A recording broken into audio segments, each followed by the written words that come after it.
Thank you so much for that warm introduction. I really appreciate having the opportunity to be here. We had to take a year off with the pandemic, and it's just really lovely, even with a smaller crowd, to be together to talk about some of the common challenges that we face in our community with a pandemic, but also the bigger picture of workforce development. I want to thank our Board of Education members who are in attendance today.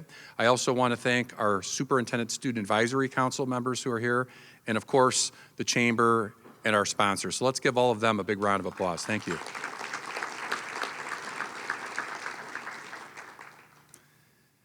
I want to talk a little bit about a concept that I hope is a theme that runs through our conversation today, and it's about the importance of moving upstream.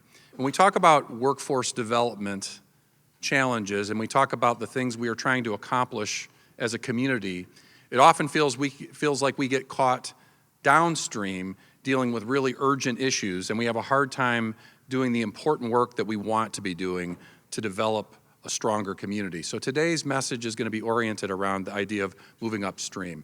And what I mean by that, it's not my metaphor, it's one I borrowed from one of my favorite authors, Dan Heath. And in his book, Upstream, he tells a story that I love. It's a public health parable. You and a friend are having a picnic by the side of a river. Suddenly you hear a shout from the direction of the water and see that a child is drowning. Without thinking, you both dive in, grab the child, and swim to shore. Before you can recover, you hear another child cry for help.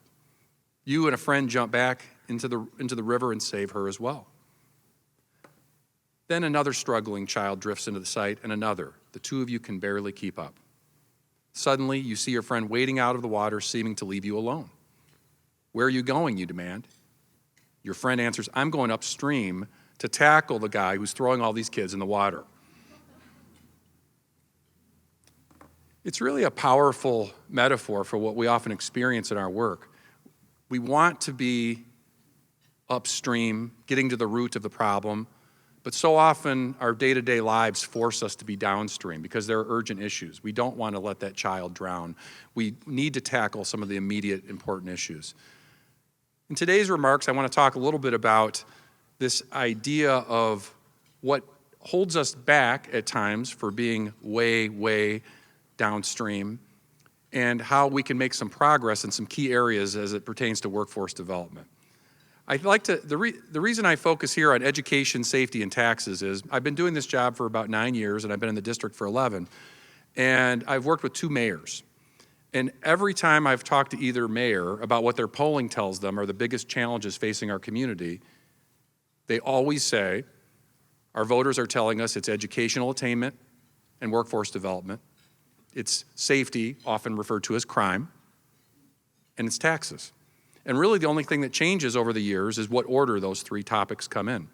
So if we want to get upstream as a school district with our work and upstream as partners in our community, I think it's going to be really important that we continue to stay focused on these 3 issues because, in my opinion, our journey to being a top 25 community, or as our district refers to it, the first choice for all families, is making sure we're all working together to do our part in these 3 areas. The first area I'm going to focus on is taxes, and while taxes is normally not the way to get your audience excited, we actually have some really good news to report on this front, and I think it's one of our best kept secrets as a community. Many of you know that starting in 2008, at the very start of the real estate crash that we had basically across our country, we saw a 31% decrease in property values. Basically, the equalized assessed value of the district's footprint dropped from $2.85 billion to $1.96 billion over a 7-year period. And what happens when your property values go down is that your property tax rate tends to go up. And so what we saw was a significant challenge that we needed to address. And what our Board of Education did, what many of our governmental entities that partner with us did, is together we embarked on a multi-year journey. We are now entering our 9th year of this work, of holding our levy flat. And what that means for real basic purposes is we kept collecting the same amount of money in 2021 from the local taxpayers that we were collecting back in 2011. So for 10 years, we kept taking the same amount of money. Now, how could we do that? The way we could accomplish that is because the state of Illinois increased funding. And the reason I share this with you is it's led to a really powerful outcome. This is exactly the kind of upstream work I'm talking about. This couldn't happen with one taxing body or 1 year. Over the course of a long 10-year period, we started to see some results. Our property tax rate peaked at $7.94 and has continued to go down every year. And the Park District, the city, and other taxing bodies have seen similar outcomes.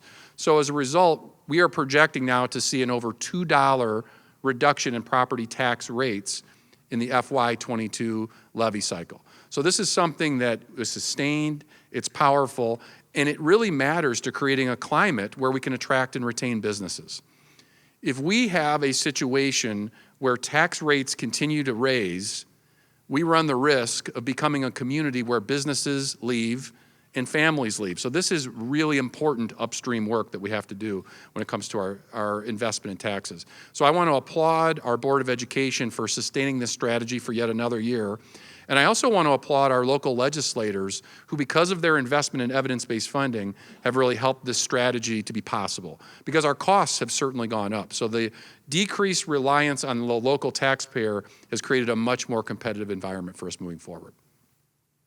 You can see right now in the 2020 comparison, we're kind of in the middle of the road with regional school districts, but with our strategy continuing over the next 2 years, we think we may project to move to leading the pack in one of the lowest tax rates in the region. And this is work that is important because we have significant needs, but we also think it's important to make a choice as a community to ensure that we want people to have their business in the Rockford Public Schools footprint and also have their homes there. And we think taxes are one of the 3 areas that matter. The next area I want to talk about is safety. And this is often talked about in crime statistics. But if we talk about crime, crime is the ultimate downstream problem. We don't get to committing a crime as the first thing that happens. It's often a series of long missed opportunities to help children and their families. And what I want to talk about with safety are some of the things the district is doing to try to be upstream. In the last 10 years, we have made a significant commitment to change the way our schools are staffed. We now have a social worker and a nurse in all of our schools. We used to have 25 social workers in our district, now we have 50. That may seem something that is far away from the core mission of a school, but I would argue that providing the social emotional support that our students need is actually every bit as important as to ensure that the proper learning is occurring in our schools. Additionally, we've taken on a strategy with that evidence-based funding from the state of Illinois. We've really focused on 2 things to spend the money. One has been making sure that we invest in that property tax reduction strategy. The other thing we've done is we've seen the amount of money that principals have as discretionary spending in their budgets increase from $2.6 million in 2019 to $23.8 million. What do they do with those dollars? They've invested those in significant academic interventions and also social emotional supports for our students. We've added attendance specialists, behavior intervention specialists. You can see the list of different things that have been added that provide academic and social emotional support. The key part of this strategy, though, is that we don't tell our principals what to do with that money. They have a menu of options. They know what their students and their families need, and they make those investments, and we think they know best what their families and their students need. The district is there to support, but we think the best use of those dollars is to make sure they make it to the building level. So we are proud of our position inventory, and we are also very, very proud of the investment we've made in school nurses and social workers, because we do believe educating the whole child is a very, very important part of our success and necessary to do the kind of upstream work that we want to do as a district. And finally, the reason we're all here and what we're most closely related to is our work around education. And I really want to spend time talking about 3 different aspects of education. The first thing I want to talk about is our core vision for what our school district needs to look like. We've made a big investment in the idea of ensuring all of our students have access to high quality schools. This is not only a student achievement initiative, but this is also an equity initiative. I want to make sure that as we come together as a community and do our work together, that all of our schools and the school communities they serve have the resources they need to be successful.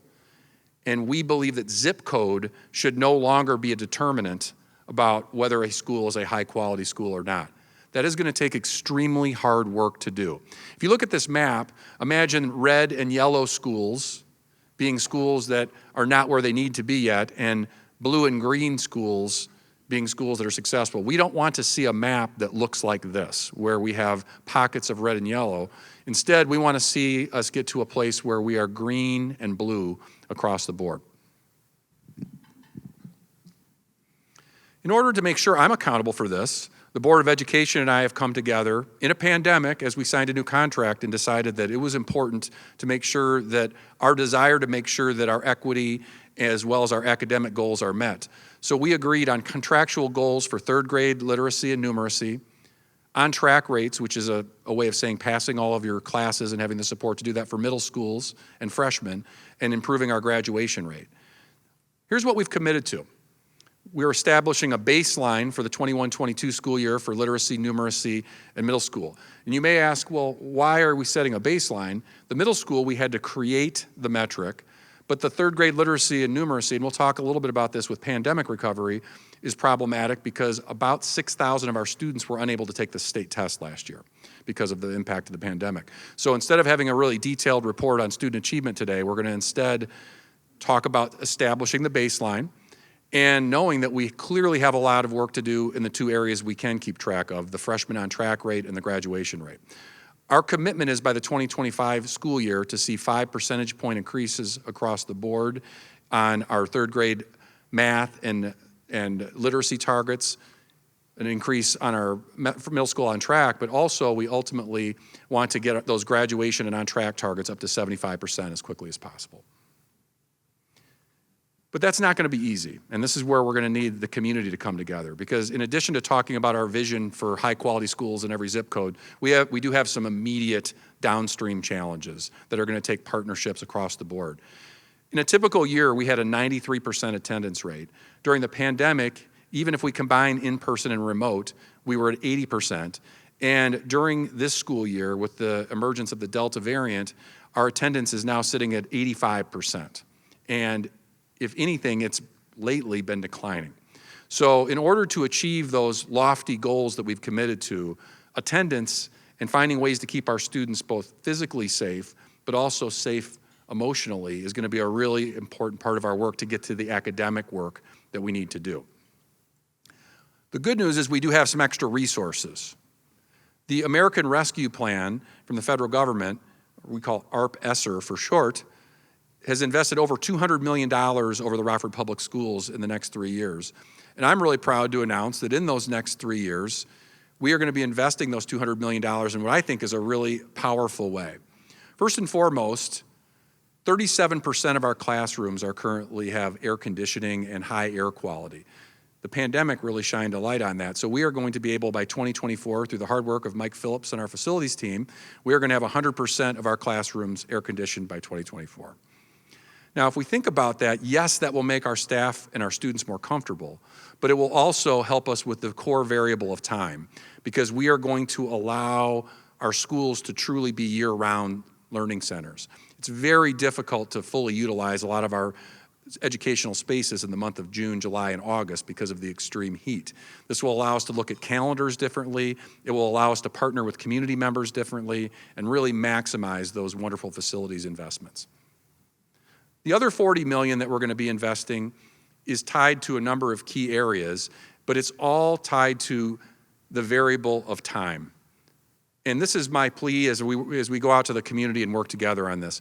We have to come up with a way to ensure that in a 172-day school year and a 6 to 7 hour school day isn't the only thing we're doing for our children. We have to think about how we can extend the day, how we can extend the week, and how we can extend the year. And one of the things I can tell you that won't work is to just only do that as a school system, because whether it's staff or students, we know that doing something different to connect to those students at the beginning and the end of the day, doing something different to get them excited about coming in for extended summer learning is going to be an important part of that partnership. So we're going to be going to our community partners with a series of RFPs to see how can we use our school buildings, how can we use our community resources, how can we combine our talents together to do more of what we started last summer with our Live, Learn, and Play program. I would like to see students engaging with their park district, engaging with their community centers, Rockford Public School teachers embedded in that work, and a vision for students having a great time during their summer, a great time before and after school, getting the extra that they need, but doing so with these invested dollars. I am really confident that we can make a difference, but we're going to have to do that together, and we're going to have to do that in a way that is really meaningful for students. Because one of the tragedies that I'm hoping we can avoid is often when we invite families to get extra time, the ones who need that the most are the ones that are the least likely to take advantage of those opportunities. So how can we connect as a community with the students who have been most negatively impacted by the pandemic?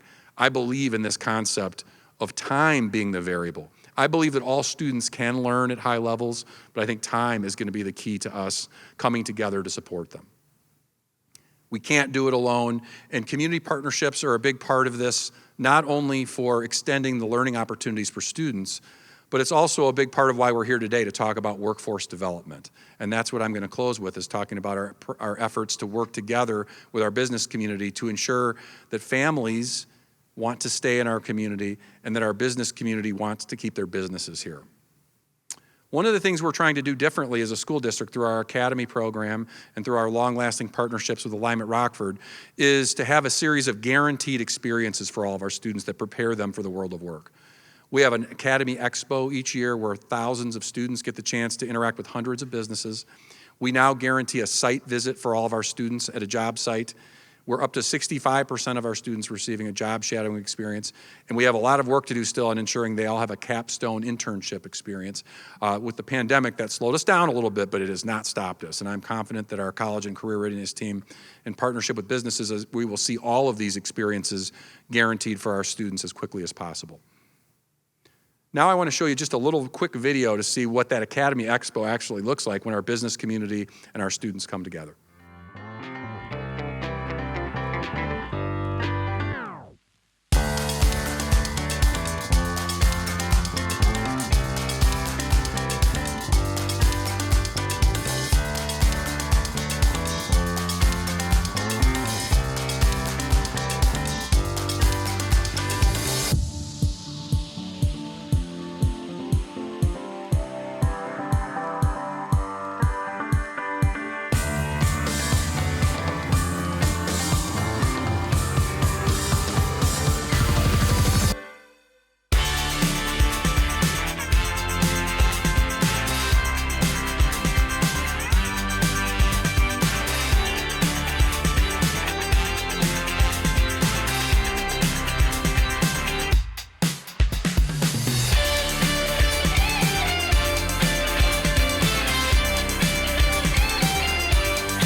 Thank you.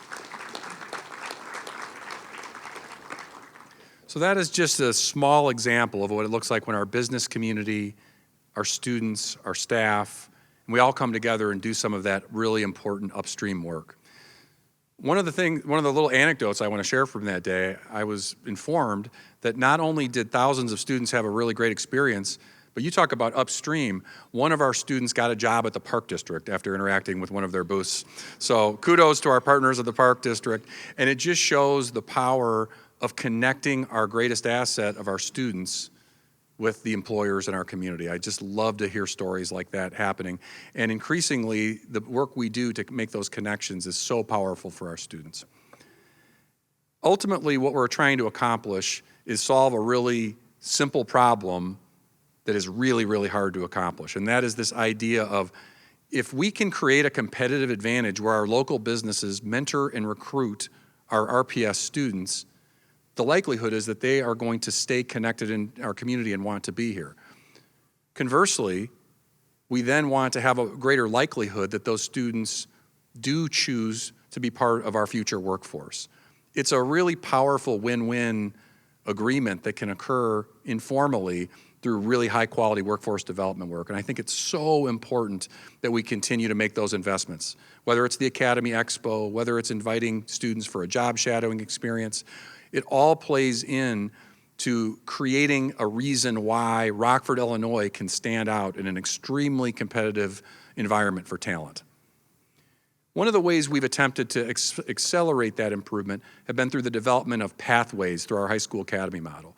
Pathways ultimately aim to connect work at the elementary and middle school level to 3-year course sequences called pathways in high school that ultimately culminate with college credit and or career certification. And what we've attempted to do more and more is then connect those with employers.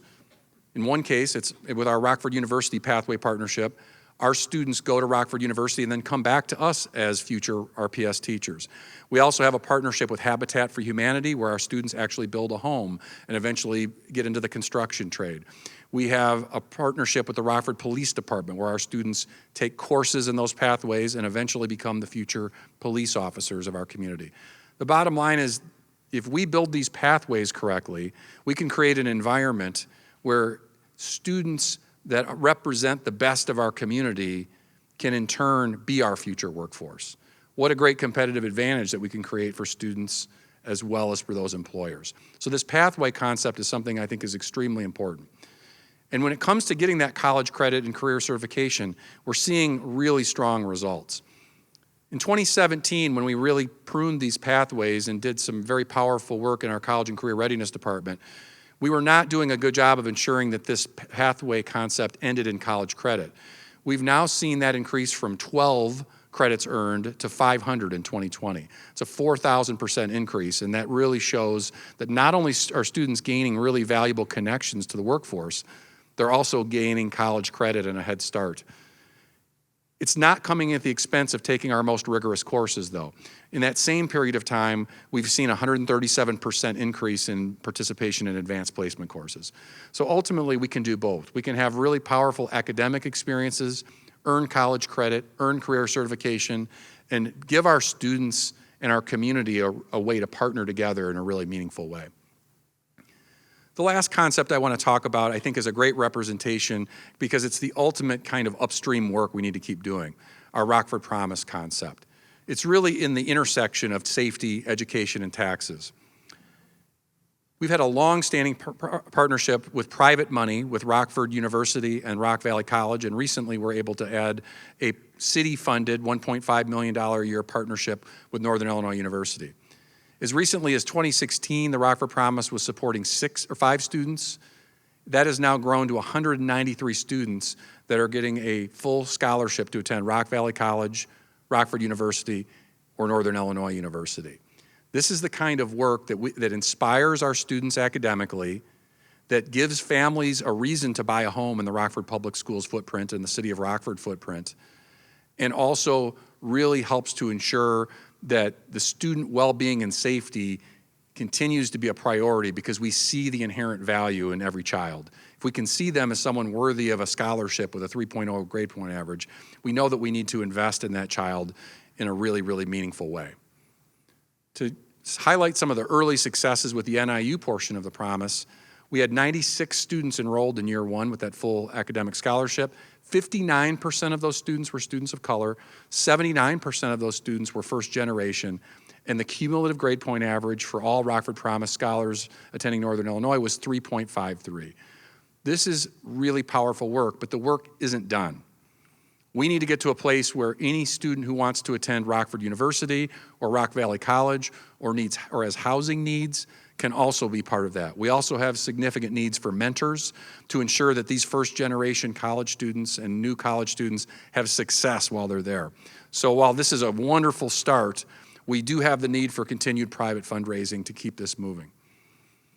Ultimately, when you look at those three seemingly intractable problems of crime, of safety, and the safety that goes along with that, the problem with taxes, the problem with education, ultimately it's all intertwined. If we really want to win as a community with workforce development, we know that those are our three biggest obstacles. But we also know that we have example after example where we've come together to address those in a meaningful way.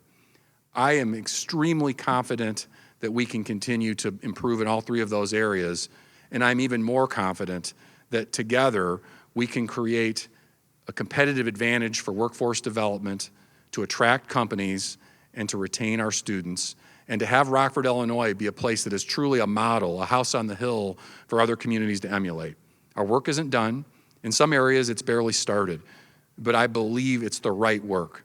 Because if we can create that kind of a competitive advantage for our families and for our companies, we will have created a place that people want to live and really call home.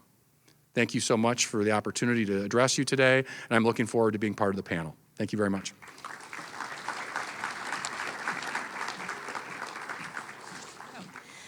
Now it's my pleasure to welcome to the stage our panelists for the second half of the program. So they're going to join me up here and our moderator as well, and I will introduce them.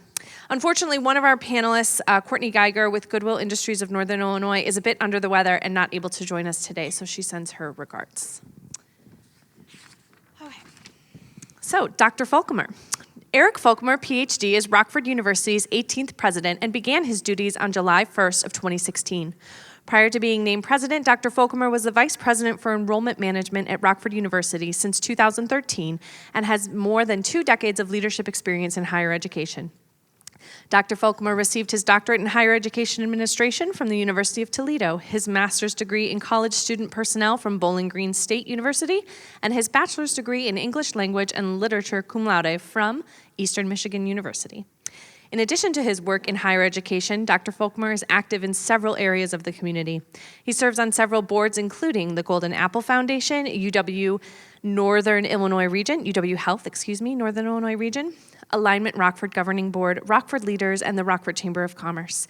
He serves on the executive committee for the Associated Colleges of Illinois and the Northern Athletic Collegiate Conference and is a member of the National Collegiate Athletic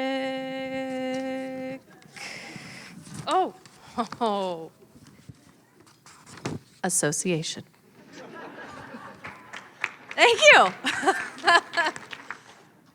I think they call that the NCAA. Yeah. I did theater as a kid. Divisions 3 President's Council.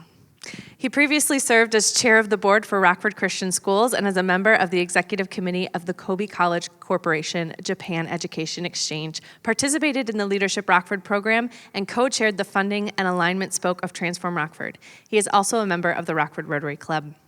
Dr. Folkmer and his wife, Andrea, a physician's assistant, live in Rockford and are proud parents of 2 college students, Noah and Anna. Thank you for joining us, Dr. Folkmer.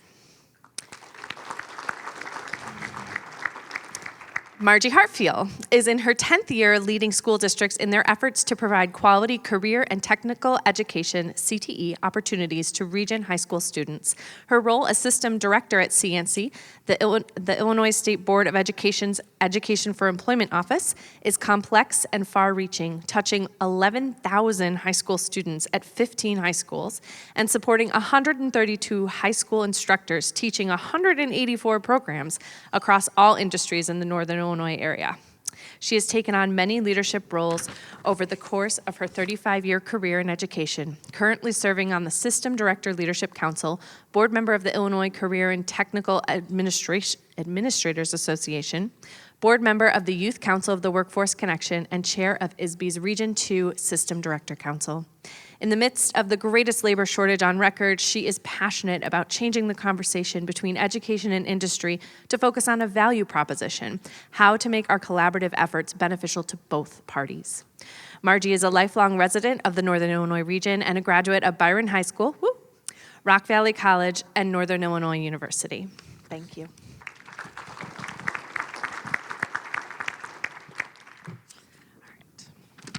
Paul Nolly is the Executive Director of Project First Rate, a nonprofit labor management organization representing thousands of union tradespeople and hundreds of local union contractors. He has more than a decade of leadership experience in nonprofit management, youth development programs, fundraising, and advocacy. He's an Illinois State grad and earned his master's degree in public administration from NIU.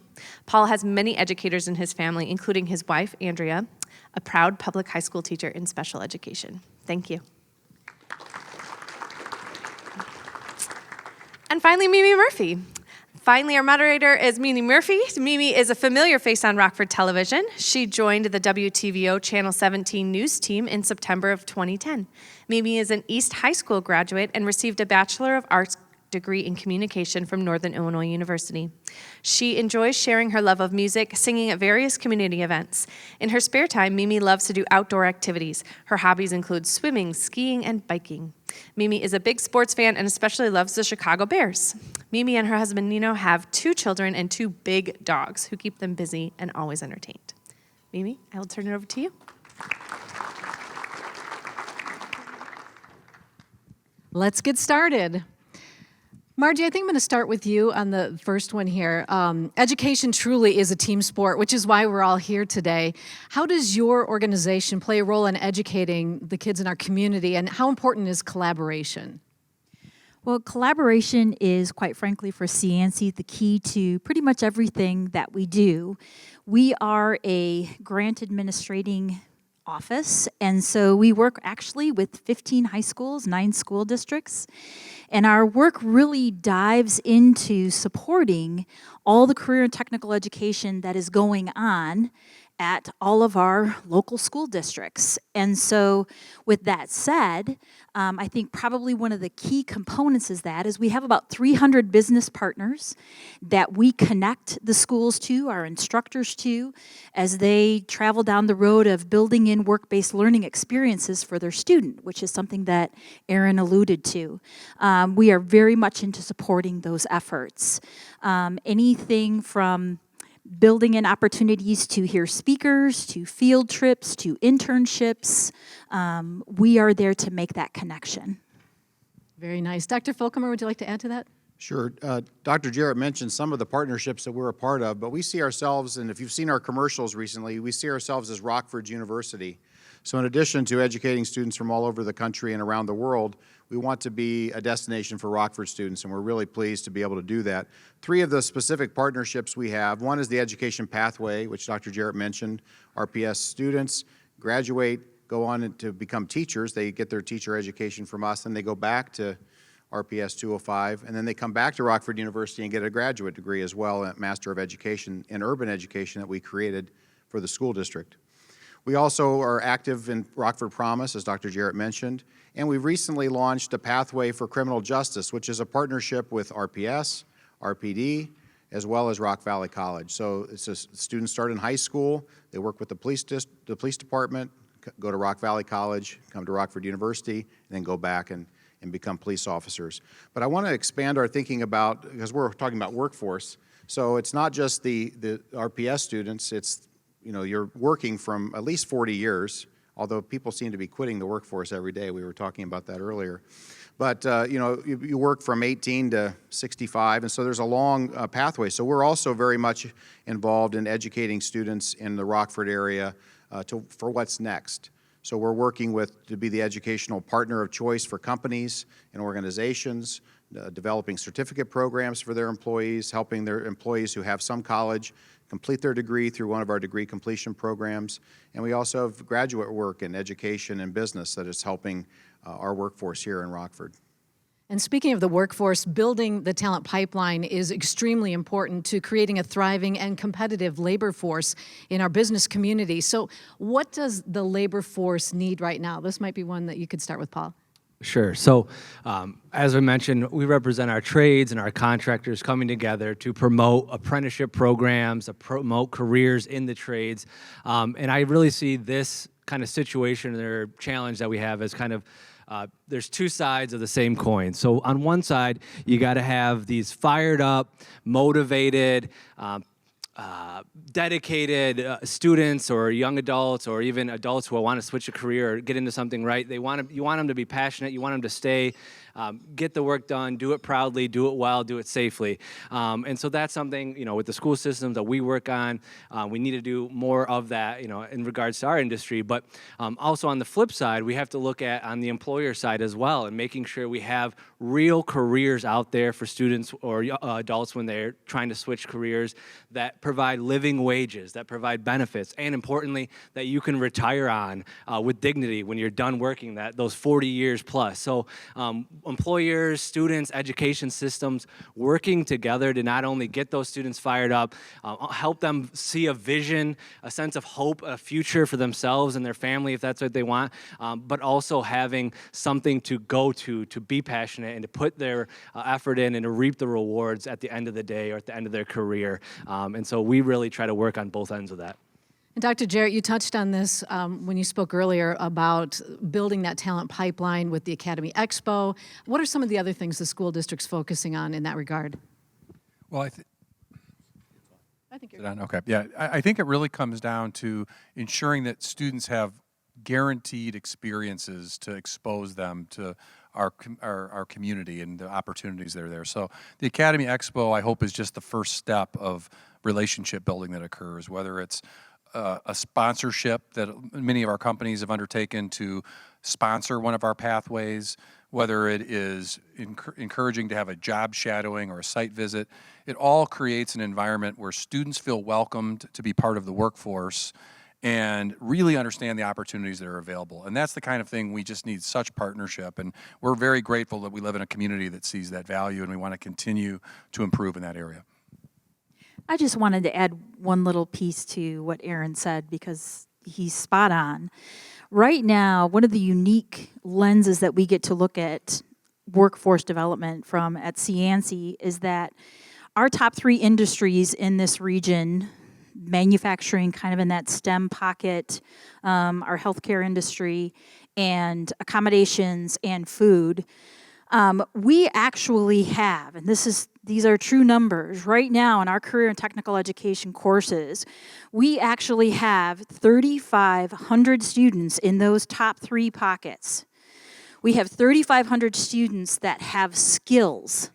And by that I mean it's not just an introductory level type of course. They actually have been in multiple levels within a particular discipline within career and technical education. And so this is just such an incredible talent pipeline, and we can connect you to that talented pipeline. So I would just encourage you, as I know you're dealing with some of the labor shortages that you are, know that we are building a really great team to come and join you. We just need you to connect with our team.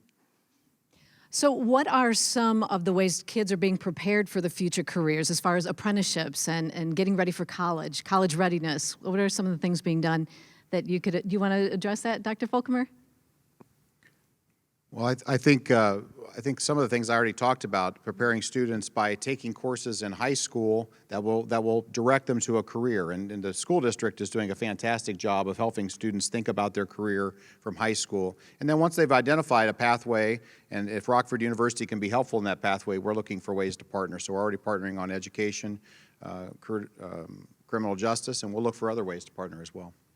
And how important are apprenticeships? So if you look at the research that's out there, apprenticeships that are run in a joint labor management model where both labor and the contractors are coming together to make sure every kind of condition, concern is addressed in the training, that is the largest private educational system post-secondary that exists in our country. And so it's very important. It's very important to our industry because when you come out of that apprenticeship program, you're safely trained, you have your craft, and you're ready to succeed, and you get very fair wages. One thing that we're trying to do now is recognize and address the fact that while talent, passion is spread equitably throughout all of our different parts of our region, throughout demographic groups, opportunities are not. And so how do we, as an industry, as a community, address those groups that are underrepresented in our industry and or in others to really expose them, engage them, and show them the path to these careers, which starts with an apprenticeship program, which are 3 to 5 years depending on your trade. So these are ways to get directly into a career, directly into a path for your future if you have a family or whatever that may be in your later in life. So we need more of them. There's a lot of funding coming through with this infrastructure funding and other things coming down from state, feds, et cetera. So these are going to be more important. And I make an appeal to the business community and others, help us raise the perception of apprenticeships to where they need to be, which are on par with 4-year university degree programs. That's my appeal, and that's what we try to do every day. Did you have something you wanted to add, Margie? Yes, I do. One thing, within any given year, 3,500 high school students are achieving and earning an industry credential. It could be in OSHA safety, it could be in NIMS, it could be in an Adobe Suite product or a Microsoft product, it could be in AutoCAD. These students have an incredible set of skills. And so again, I know Ehren shared with you the work that they're doing in the dual credit area, which is actually in that CTE pocket. And so 62% of the programs that we oversee, there's actually an embedded dual credit option. So students are automatically working toward that higher learning, and then add on top of that, that industry credential piece as well. That's 3,500 students who have proven to have very specific skills. So it's a very exciting time to be in career and tech ed. Absolutely. Now, we all know, pandemic aside, education doesn't look the same as it did just 5 years ago. So how have your organizations adapted to educate kids today? Who wants to take that one first? I'll take that one. Okay. So kind of going on the piece that I said about equity, inclusion, diversity, our members, trades, and contractors, we understand that. We've made that commitment, but we know we need to do more. And so we're working with organizations like the Rockford Housing Authority, like RPS, other school districts, community centers, community organizations to really deliver that message in a way that is going to be heard. We can have a real dialogue back and forth. We can talk about our history, the challenges, and how we move forward to allow more people into these opportunities. So I always tell people, let's meet, let's talk about it. How can we work together? What ideas do you have? What have you seen in your experiences? And let's figure that out. So I think just being open-minded, being open to good dialogue, challenging dialogue, whatever that may be, and that's what we're trying to do.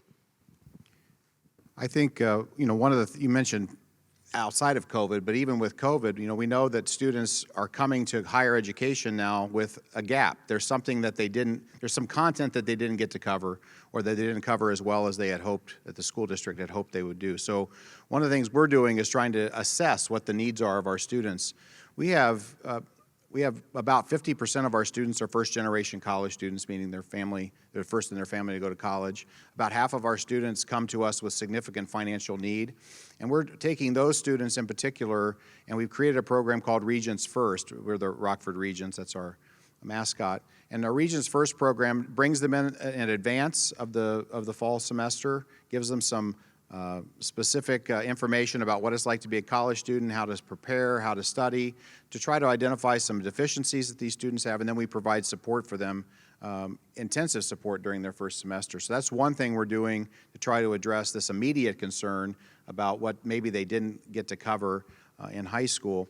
But we're also looking at ways to meet the needs of today's workforce. And so in our degree completion programs, which are programs where students have some college, maybe are working full-time and want to go back and get their bachelor's degree, we've created shortened courses. We've created an opportunity for them to get credit for the job training that they've done. So some of the job training will give them college credit, will help them get a degree faster. And we're looking at ways to do the same thing as far as the accelerated courses with our MBA program. Excellent.